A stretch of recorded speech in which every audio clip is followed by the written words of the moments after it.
Bueno, Lucas 17, versículo 11, creo que conocemos todos este texto. Es un texto que lo hemos leído, se ha predicado, es un texto curioso, es el único texto en Lucas que habla de los 10 leprosos, Lucas 17, 11.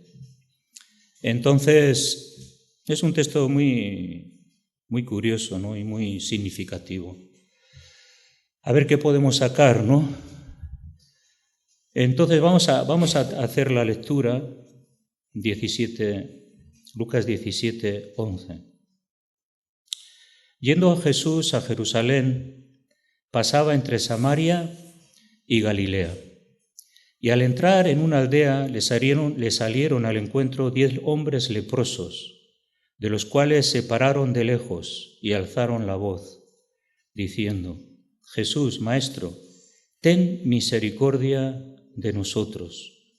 Cuando él los vio, les dijo: Id, postraos a los sacerdotes. Y aconteció que mientras iban fueron limpiados. Entonces uno de ellos, viendo que había sido sanado, volvió glorificando a Dios a gran voz, y se postró rostro en tierra a sus pies, dándole gracias. Y este era samaritano.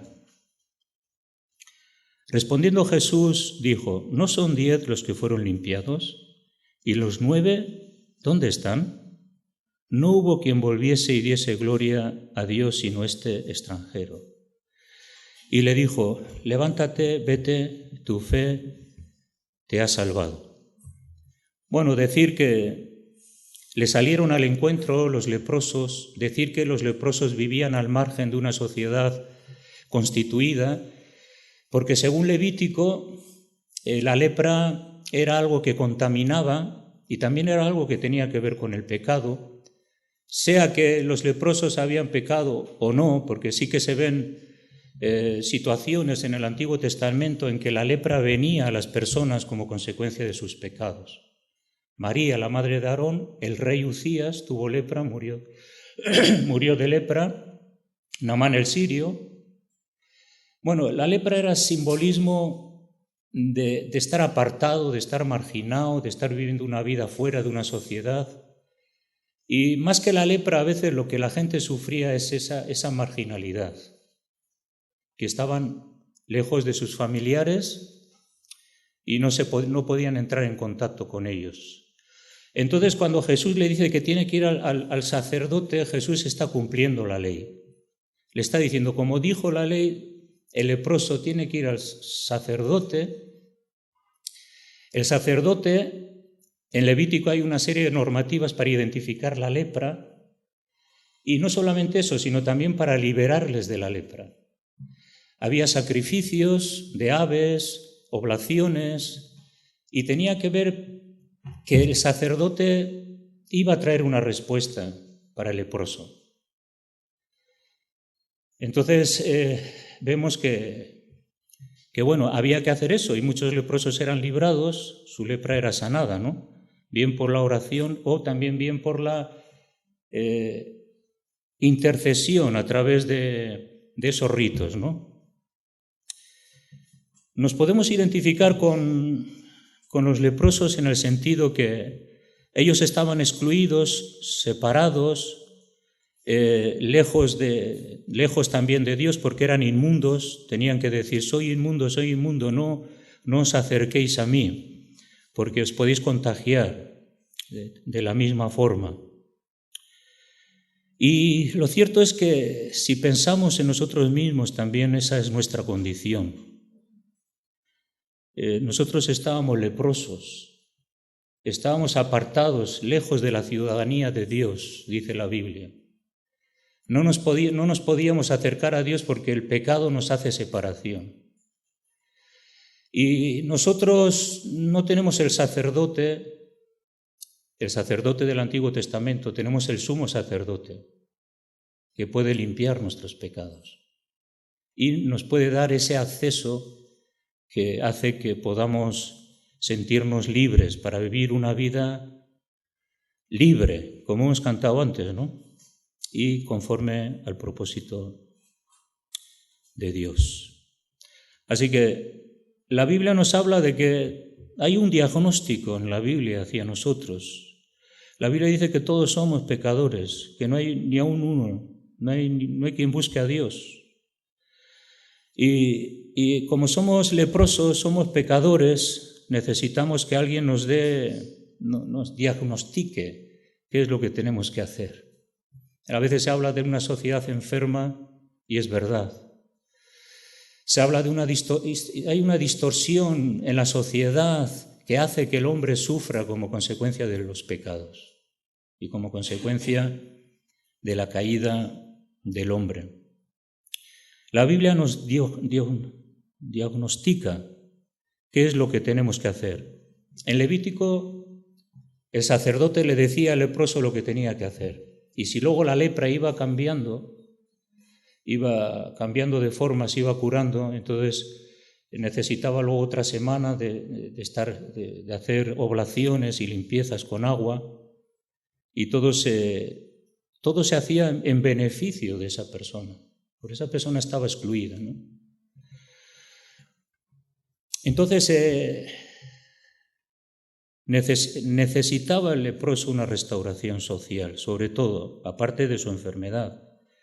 La Biblia habla en el Antiguo Testamento que incluso había familias que tenían que ir al sacerdote y tenían que decirle: mira, tengo lepra en la casa. Y es curioso porque la Biblia dice Dios, yo cuando ponga lepra en la casa de alguien, ahí va, ¿cómo es que Dios pone lepra en la casa de alguien? Entonces esa familia se tenía que santificar, tenía que limpiar su casa, tenía que verificar el sacerdote que esa lepra iba a ser frenada. Y si no se frenaba, esa casa tenía que ser destruida. Lo que significa es que hay una separación entre el hombre y Dios. Y esa separación tiene que ser restituida.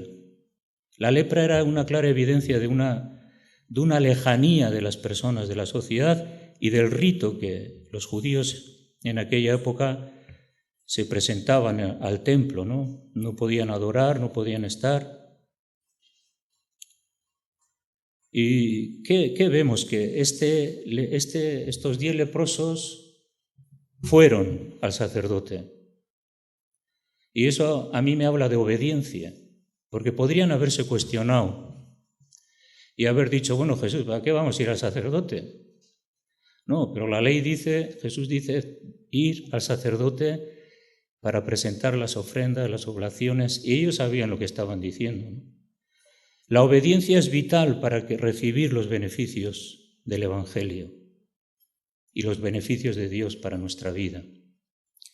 Hermanos, todos hemos pecado, no hay un justo ni aun uno. No hay quien busque a Dios. Si nosotros hemos buscado a Dios es porque su gracia nos llamó, no porque saliera de nosotros. Sí salió de nosotros el deseo de buscar a Dios y que nuestros pecados serían perdonados. Pero si la gracia de Dios no habría incidido en nosotros, nunca habríamos respondido. ¿Por qué? Porque en nosotros no mora el bien. En nosotros no queremos buscar a Dios. En nuestra carne mora el mal. Quiere pecar y quiere ir detrás de los pecados. ¿Y qué pasa? Que nos ensuciamos y nos hacemos leprosos. La lepra como ahora sí que tiene cura, antes no tenía cura y era muy contagiosa. El pecado se contagia muy rápidamente, así como la santidad puede ser también contagiosa, ¿no? Que otras personas deseen la santidad de Dios porque lo que tú tienes les habla de que es bueno, ¿no?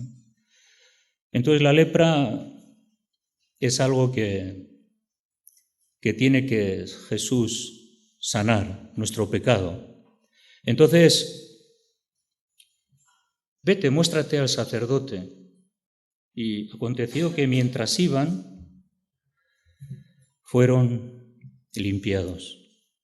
No llegaron al sacerdote, no llegaron a hacer las oblaciones, los sacrificios, porque Jesús es el sacerdote. ¡Aleluya!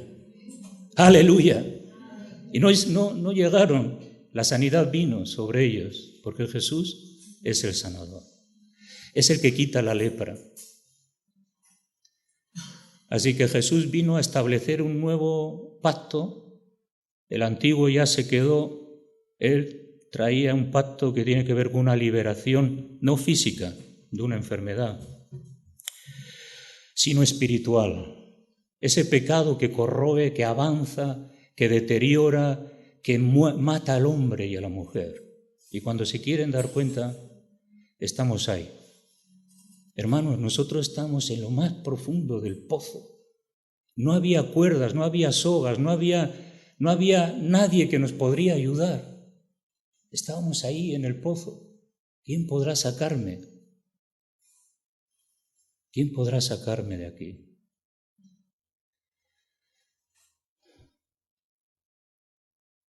Bueno, no me voy a adelantar al mensaje. Bueno, entonces tenemos que pensar, hermanos, que nosotros también tenemos que ir a Jesús. Tenemos que arrepentirnos de nuestros pecados. Tenemos que reconocer nuestra necesidad. Lo malo que nos hace el pecado, lo mucho que nos deteriora, lo mucho que nos debilita, lo mucho que nos hace perder la visión y la percepción de las cosas espirituales. El pecado nos afecta tanto como a creyentes, nos afecta más que a los no creyentes. A los no creyentes les afecta, pero al creyente que peca le afecta.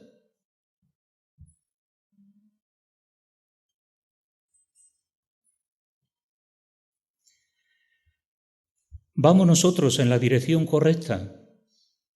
Porque cuando tenemos problemas, dificultades, realmente nuestros ojos están puestos en la dirección correcta, que tiene que ver con la palabra de Dios y confiar en lo que Dios nos ha dicho, ¿no?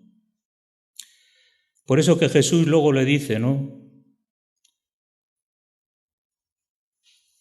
Volvió uno, ¿no? De los 10 solamente. Y Jesús le dice, bueno, tu fe te ha salvado. Claro, Jesús le está diciendo que, bueno, que no solamente ha sido libre de la lepra, sino esa fe depositada en Jesús le ha salvado. Así que recibió sanidad física y salvación. Porque él vino con una actitud de adoración, de alabanza, de gratitud. ¿Qué dice? Que dio gran voz, ¿no? Y dio gloria a Dios, ¿no? Y se movió con energía, con vitalidad, sabiendo lo que había recibido, ¿no? Entonces, lo que nosotros tenemos que hacer también, nunca nos tenemos que olvidar de dónde Dios nos ha sacado. ¡Aleluya! ¿De dónde Dios te ha sacado? No te olvides.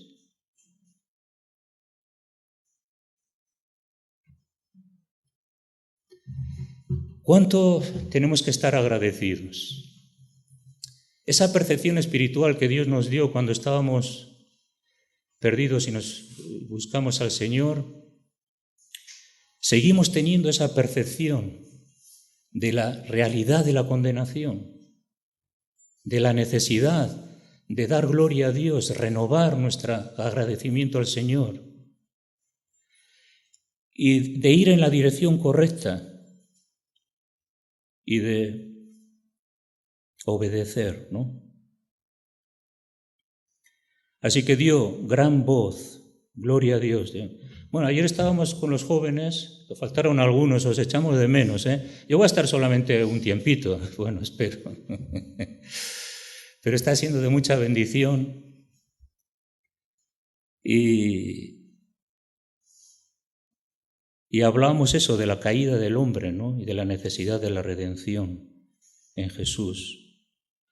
Y la gratitud que tenemos que tener, ¿no? Él dice que se postró en tierra a sus pies. Cuando nosotros nos damos cuenta de lo que realmente que Dios nos ha dado, una salvación tan grande. O sea, Dios nos ha dado una salvación tan grande, tan gloriosa, tan maravillosa. Se postró en tierra. Hermanos, ¿cuántos de nosotros Llevamos tiempo que no nos hemos postrado, que no nos hemos humillado, que no hemos dicho, Señor, qué grande has hecho conmigo, cuán grande salvación, estoy agradecido. ¿Cuánto tiempo hace que no te pones de rodillas y le dices, Señor, aquí estoy, gracias, me has dado una salvación tan grande? Quizás no tenemos la atención que deberíamos de tener hacia esa salvación y hacia los propósitos de Dios, ir en buena dirección. Quizás estamos engatusados mirando aspectos y otras cosas que nos roban el gozo de la salvación. Entonces, si perdemos esa perspectiva de que Dios ha limpiado nuestra lepra, que Dios nos ha salvado, perdemos todo, porque es el fundamento de nuestro gozo y nuestro motor en el servicio y la entrega a Cristo.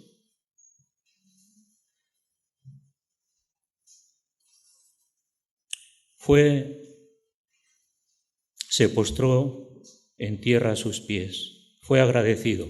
Efesios 5:20. A ver si está aquí el texto.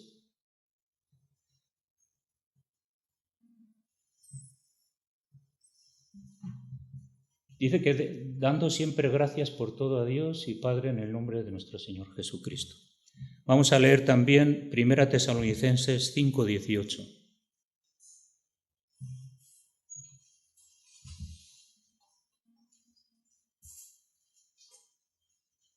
Dad gracias en todo, porque esta es la voluntad de Dios para con nosotros en Cristo Jesús. Bueno, la Biblia dice que debemos dar gracias a Dios en todo, pero la acción de gracias viene cuando uno es consciente de lo que ha recibido, ¿no? Y se hace realidad esa salvación tan grande y ese perdón de pecados, ¿no? ¿Qué tenemos que ser? Agradecidos por nuestros padres, ¿no? Yo recuerdo como joven, a veces decía, bueno, podía haber tenido otros padres con otra visión, con otra percepción. Los jóvenes crecen y están en desconforme con los padres, se ponen un poco rebeldes. Mira cómo se ríen los jóvenes. y claro, no cuadra, no entiende. Bueno, si Dios te ha dado el padre que tienes o la madre que tienes, pues sea agradecido. El cónyuge que tienes, sea agradecido. Es lo mejor que te ha podido tocar. Tienes que ver el propósito de Dios allí, aunque no encaje, aunque no te entienda, aunque te esté dando problemas, aunque bueno, pero gracias, Señor, por mis padres. Yo lo tuve que aprender también. Claro, como yo era un poco hippie, ellos me decían, no, ese pantalón no te pongas, esa ropa rota tampoco, ese pelo que te peina, pero lávate el pelo, hijo.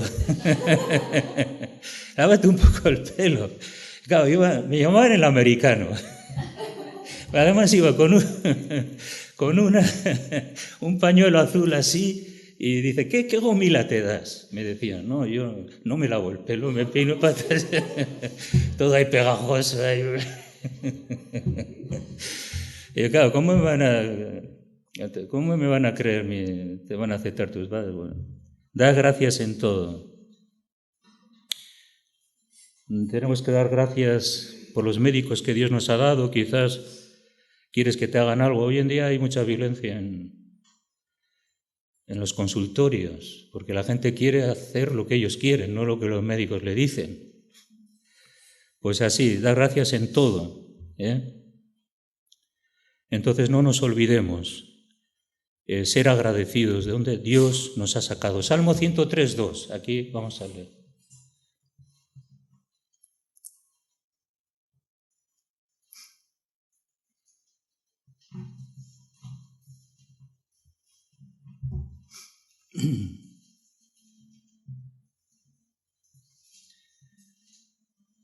Salmo 103, versículo 2.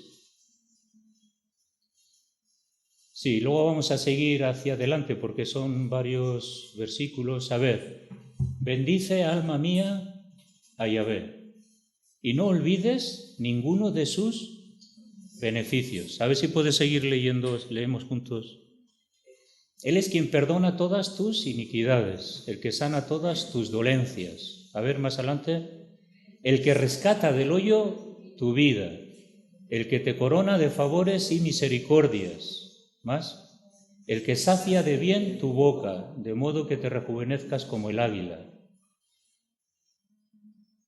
Y ya ves, el que hace justicia y derecho a todos los que padecen violencia. Bien, entonces este salmo habla de lo que es el agradecimiento, ¿no? Tenemos que ser agradecidos. Pero ¿cómo podemos ser agradecidos si el Espíritu Santo no impregna nuestra vida de esa realidad de salvación y de gloria que tenemos, ¿no? El leproso dice que era samaritano. No sé si algunos os habéis dado cuenta de esto. 9 eran judíos y 1 era samaritano. Claro, la Biblia dice que judíos y samaritanos no se llevaban bien entre sí. ¿Y cómo es que estos estaban juntos? Hermanos, a veces sabéis una cosa, que las diferencias sociales en este mundo están basadas en el egoísmo, en el orgullo, en la altivez, el pensar que soy más. Ahora, cuando Dios nos quebranta, lo más importante no soy quién soy yo ni quién es el otro. Lo importante es que hay a veces cosas comunes en el hombre, que es el sufrimiento. Y el sufrimiento limpia toda la basura de prepotencia, de orgullo, de soberbia. Yo soy más. Los judíos se pensaban que eran más. Pero ¿por qué permitían estar con este samaritano? Porque él estaba sufriendo la misma condición que ellos. Y cuando estamos en una sociedad, tenemos de todo.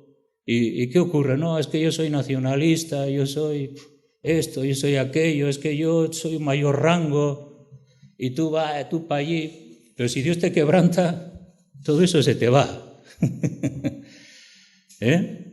Y te identificas con las mismas necesidades que tienes tú y tiene el otro. Y que juntos en esa aflicción lo podemos llevar mejor.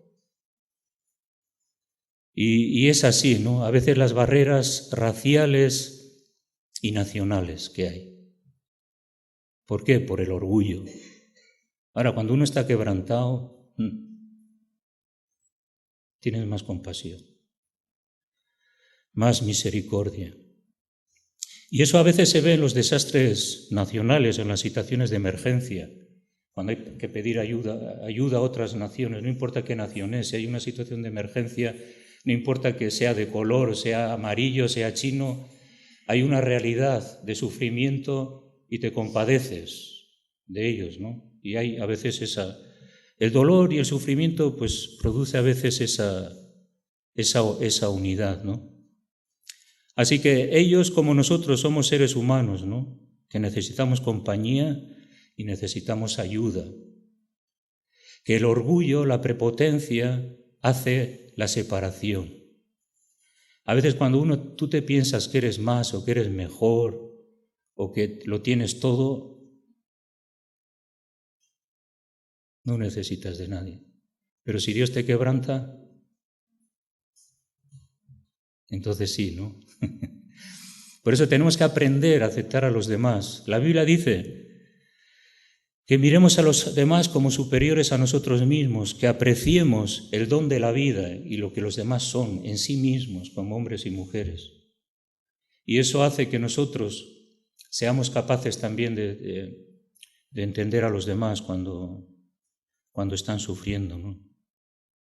Por ejemplo, sería imposible en la unidad, por ejemplo en el deporte, la unidad del equipo, la unidad que hay a la hora de jugar un partido de fútbol, o por ejemplo en un concierto de música, la unidad que hay en los instrumentos, cada uno ocupa su lugar. ¿Y cuál es el objetivo de un partido? Ganar. ¿Cuál es el objetivo de un concierto? Que salga bien. No es el objetivo que este es diferente que yo. No es el objetivo que el defensa de mi equipo es un torpe. Las diferencias vienen cuando no estamos bien orientados. Cuando nuestros objetivos no son estar puestos nuestros ojos en Jesús, sino está nuestro objetivo en ver cuáles son las diferencias, los fallos de los demás, lo que ha hecho mal. Pero bueno, estamos todos ahí, ¿no? Necesitamos, ¿no? Necesitamos que Dios se acerque a nosotros y sintamos una común necesidad de estar juntos a pesar de las diferencias. Y lo que yo veo aquí es que fueron capaces de los judíos y el samaritano estar juntos a pesar que se aborrecían en una sociedad a su alrededor. Hermano, nosotros estamos juntos no para echarnos la bronca, que no para decir tú eres mejor, yo soy mejor, no para decir yo puedo, tú no puedes, yo soy... Mira, ahora en este tiempo de alabanza, la verdad que dijo es que delante de la presencia del Señor somos iguales, no hay diferencias. Y qué bueno es eso, aleluya. Amados por Dios, respetados por Dios. Y tenemos que aprender eso, que no estamos jugando un partido de fútbol, no estamos tocando un concierto de música. Es una iglesia que sabe que ha sido lavada, limpiada por la sangre y que está sobre la tierra con un propósito, desarrollar nuestra fe hasta que el Señor nos llame y cumplir con el propósito de Dios. Cuando estamos fuera de todo eso, ya estamos mal. Cuando nos centramos en las diferencias, mal. Tenemos que liberarnos y centrarnos en el propósito de Dios. Y voy terminando.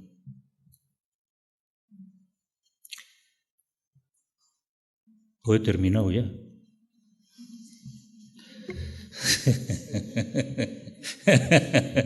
Y no ha dicho nadie, ¡aleluya! Ay, qué bromista soy. A veces me voy a casa y digo, joder, no le habré ofendido a algún hermano. Lo paso mal, ¿eh? Está luego la posdepresión de la predicación. Ay, Dios mío.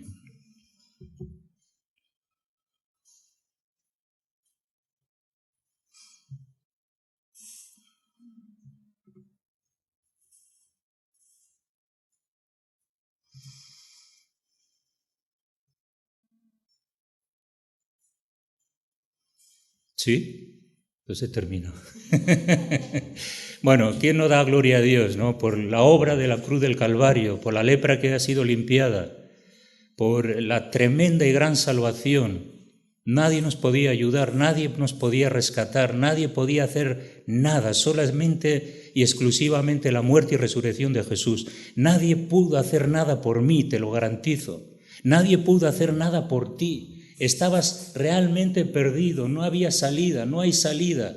Hay un único camino, Jesús es el camino, la verdad y la vida. Nadie viene al Padre si no es por Él. Él es la puerta, Él es el buen pastor, Él es el único que puede sanar nuestras heridas, el único que puede romper cadenas, el único que nos puede dar libertad para vivir, el único que nos puede ayudar a vivir una vida mucho mejor de la que vivíamos.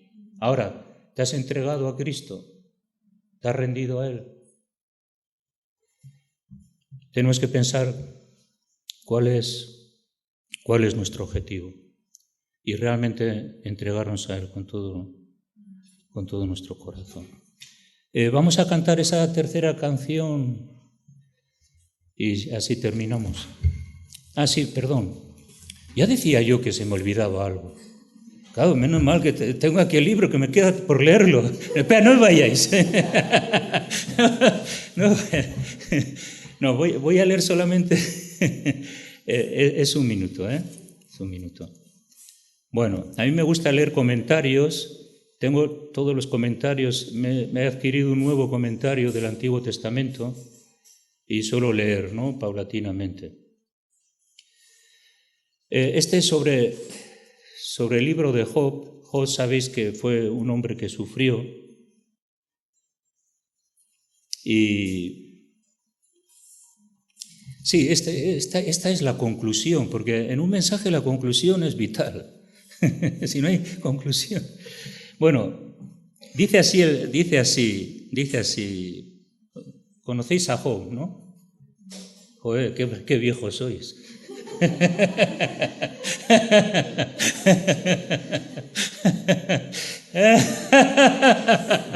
Uy.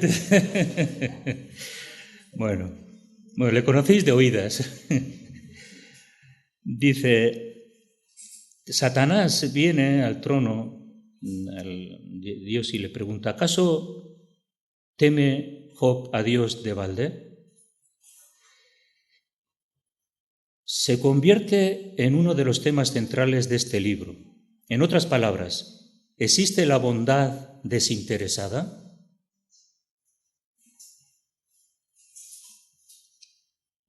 ¿Es Job bueno solo por lo que puede conseguir con ello?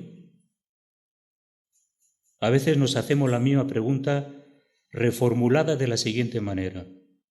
¿La gente religiosa solo es por lo que puede conseguir con Dios? ¿O su fe es dependiente de Dios únicamente por el bien que crees que te va a hacer? Job fue probado por eso. Satanás le acusó y le dijo, mira Dios, Job te sigue porque le va bien la vida. Y entonces Job fue probado su corazón. Muy interesante el libro de Job para que lo leáis, porque ahí está a veces una parte de la teología del sufrimiento. El sufrimiento no es a veces las consecuencias del pecado. Y tenemos que entender así también, ¿no?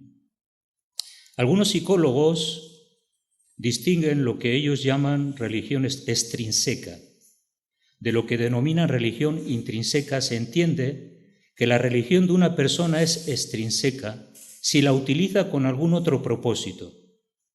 Claro, si nosotros usamos nuestra fe con un propósito solamente de beneficiarnos,